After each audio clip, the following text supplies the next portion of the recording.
In our politics lead now, there are two of the biggest defenders of President Trump in the economic world. But it was not that long ago that White House top economic advisor Larry Kudlow and Fed nominee Stephen Moore were lambasting the president. And it's all on tape, dug up by CNN's K-File team.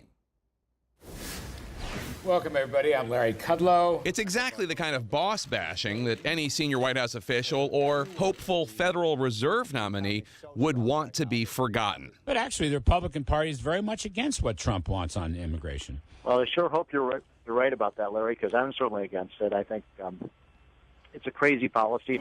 Long before radio and TV analyst Larry Kudlow would become director of the National Economic Council at the White House. We have the great Larry Kudlow, whose voice is so beautiful. And long before commentator Stephen Moore would become Trump's pick for the Fed board. Steve Moore is one of the great financial gurus.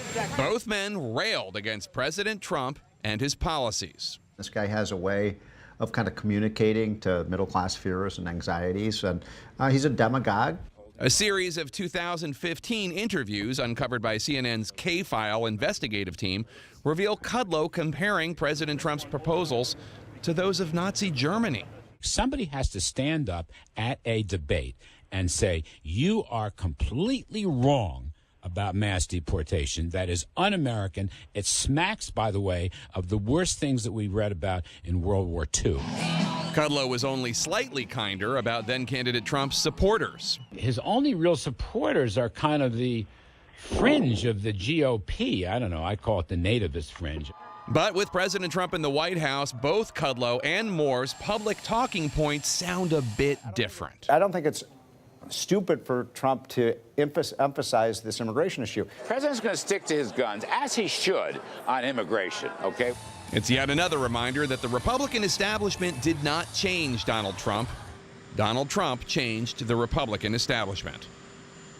Now, in response to this story, Stephen Moore told CNN, quote, "I said a lot of negative things about Donald Trump before I met him," unquote. And Kudlow addressed his past comments this afternoon. I was one of his earliest supporters back in 2015. I didn't say you were. And once some of those issues were cleared up, there's a lot of misinformation that went out. We talked about it. Turned out to be we were wrong. And it's easy for me to say we were wrong. But right now, you'll never find more loyal supporter of President Trump than I am. Kudlow also said today that the White House still supports Moore for a spot on the Federal Reserve Board.